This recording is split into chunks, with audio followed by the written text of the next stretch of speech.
और यूक्रेन जंग में नॉर्थ कोरिया यानी कि व्लादिमीर पुतिन के दोस्त किम जोंग उन की भी एंट्री हो चुकी है।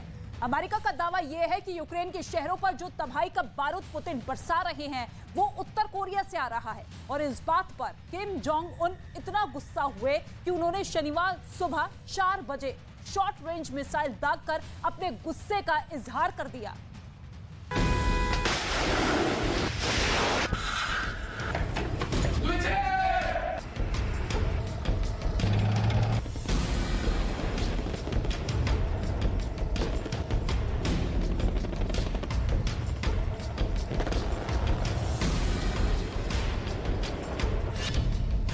यूक्रेन जंग में नॉर्थ कोरिया की एंट्री।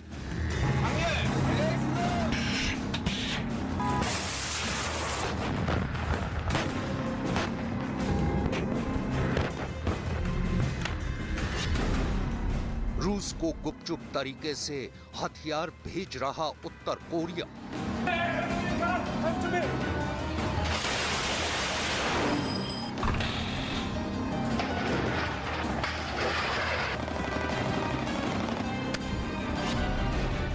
यूक्रेन जंग के दौरान अमेरिका का संगीन आरोप।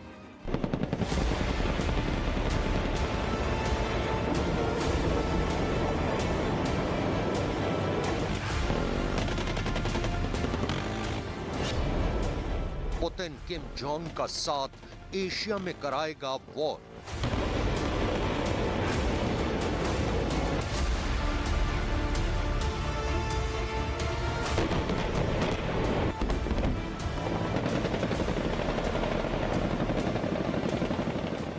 रूस और यूक्रेन के बीच जारी जंग को शुरू हुए 9 महीने हो चुके हैं और इस दौरान दुनिया के कई देशों के बीच राजनीतिक और कूटनीतिक समीकरण भी बदल चुके हैं। यूक्रेन जंग पर दुनिया साफ तौर पर 2 धड़ों में बंट चुकी है, लेकिन रूस और यूक्रेन के बीच जारी इस जंग की बिसात अजीबोगरीब शर्तों पर बिछी है।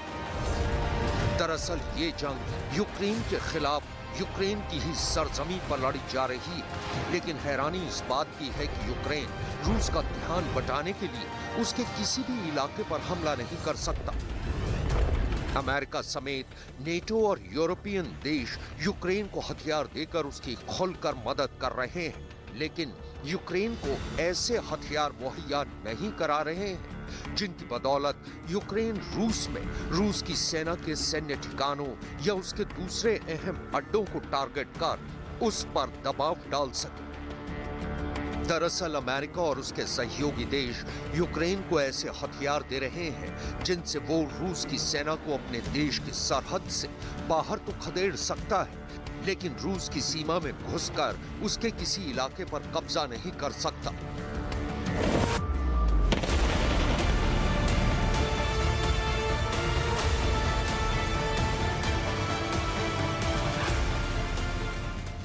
रूस को भी जंगे मैदान में यूक्रेन से ऐसे जवाब की उम्मीद तो कतई नहीं थी। जाहिर सी बात है कि जंग को शुरू हुए 9 महीने हुए तो रूस के हथियारों का जखीरा भी खाली होने लगा।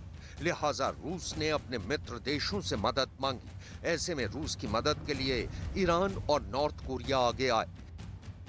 ईरान ने रूस को अपने आत्मघाती ड्रोन दिए, वहीं अमेरिका ने उत्तर कोरिया पर संगीन आरोप लगाया कि वो गुपचुप तरीके से रूस को जंग लड़ने के लिए गोला बारूद भेज रहा है। न्यूयॉर्क टाइम्स की रिपोर्ट के मुताबिक यूक्रेन के साथ जंग में नॉर्थ कोरिया रूस की मदद कर रहा है और मिडल ईस्ट और नॉर्थ अफ्रीका के रास्ते रूस तक हथियार पहुंचा रहा है। Our indications are that the DPRK is covertly supplying, and we're going to monitor to see whether the shipments are received. And as I noted in my opening statement, our information indicates that they're trying to obscure the method of supply by funneling them through other countries in the Middle East and North Africa. So is covertly supplying were my exact words, and I'm going to stick with that. दरअसल उत्तर Korea के ballistic missile परीक्षण को लेकर America और दक्षिण Korea के बीच भी तनाव बढ़ा हुआ है। ऐसे हालात में दक्षिण कोरिया ने उत्तर कोरिया पर आरोप लगाते हुए कहा कि उसने 5 नवंबर की सुबह एक बार फिर एक के बाद एक 4 शॉर्ट रेंज बैलिस्टिक मिसाइलें दागी। अमेरिका का भी आरोप है कि उत्तर कोरिया ने इस साल 59 बैलिस्टिक मिसाइलों का परीक्षण किया है, जो उसकी सैन्य क्षमता से ज्यादा है, और इसके रवैये के चलते उसके पड़ोसी देश जापान और दक्षिण कोरिया परेशान है। इस दौरान 27 अक्टूबर को उत्तर कोरिया ने एक दिन में 13 मिसाइल लॉन्च की थी और इनमें से एक तो दक्षिण कोरिया के तट से लगभग 50 किलोमीटर दूर गिरी थी। नॉर्थ कोरिया की ओर से हथियारों के परीक्षण के जवाब में अमेरिका और साउथ कोरिया ने बड़े पैमाने पर हवाई युद्धाभ्यास किया, तो नॉर्थ कोरिया के supreme commander Kim Jong Un ने दक्षिण और उत्तर कोरिया की सरहद पर अपने 180 लड़ाकू विमान तैनात कर दिए। अमेरिका, जापान और दक्षिण कोरिया का कहना है कि किम जोंग उन के रवैये को देखकर तो लगता है कि वो जंग लड़ना चाहते हैं। अगर अमेरिका ने यूक्रेन जंग के दौरान उत्तर कोरिया पर चोरी छिपे रूस की मदद करने का आरोप लगाया है, तो रूस के राष्ट्रपति व्लादिमीर पुतिन ने दक्षिण कोरिया पर भी सवाल खड़े कर दिए हैं। दरअसल दक्षिण कोरिया ने यह ऐलान किया है कि वो यूक्रेन को हथियार देकर उसकी मदद करेगा। Портить отношения с Китаем. Но они нормальные люди или нет? Но, кажется, это полностью противоречит здравому смыслу и логике. Зачем надо было тащиться этой бабушке в Тайвань, так, чтобы провоцировать Китай на ответные какие-то действия? В то время, когда они с Россией не могут урегулировать никак отношения из-за того, что происходит на Украине. Ну, бред какой-то просто. मतलब साफ है कि अमेरिका नॉर्थ कोरिया पर आरोप लगा रहा है और रूस दक्षिण कोरिया पर। अमेरिका का कहना है कि उत्तर कोरिया रूस को हथियारों की सप्लाई करके भी इस जंग का रुख नहीं पलट सकता है। अलबत्ता किम जोंग उन का अंदाज एशिया में एक नई जंग जरूर शुरू करा सकता है। दरअसल अगस्त 2022 में संयुक्त राष्ट्र भी नॉर्थ कोरिया पर एक डराने वाली रिपोर्ट पेश कर चुका है। दरअसल उत्तर कोरिया पर संयुक्त राष्ट्र की एक खुफिया रिपोर्ट में यह डराने वाली हकीकत दर्ज है कि उत्तर कोरिया अपना 7वां न्यूक्लियर टेस्ट करने की तैयारी कर रहा है और इसके लिए उत्तर कोरिया पंगीरे में अपने परमाणु परीक्षणों के लिए इस्तेमाल की जाने वाली टेस्ट साइट पर मौजूद सुरंगों के नेटवर्क को तैयार कर रहा है। इससे पहले 27 जुलाई को उत्तर कोरिया के supreme commander Kim Jong Un ने खुलेआम ये ऐलान किया था कि अगर उत्तर कोरिया और दक्षिण कोरिया में जंग हुई तो वो अपने दुश्मनों के खिलाफ परमाणु हथियारों का इस्तेमाल करने से नहीं हिचकिचाएंगे। 군 반국에 오늘처럼 모든 분들께서 이렇게 귀체를 보존해 주셔서 고마운 마음 이룰 데 없습니다. 정말 고맙습니다. यानी किम जोंग उन खुलेआम ये ऐलान कर चुके हैं कि वो अमेरिका और दक्षिण कोरिया से टकराने के लिए तैयार हैं और जंग होने पर उन पर परमाणु बम तक दाग सकते हैं।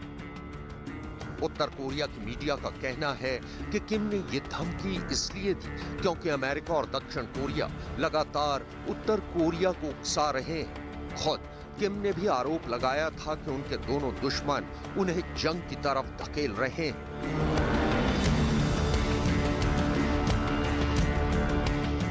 इतना ही नहीं, अमेरिका ने यूक्रेन जंग में रूस की मदद करने के लिए ईरान पर भी संगीन आरोप लगाया है। इससे पहले एक रिपोर्ट में कहा गया था कि ईरान रूस को 200 से ज्यादा ड्रोन देने की तैयारी कर रहा है, जिसमें घातक अर्श-2 ड्रोन भी शामिल होगा।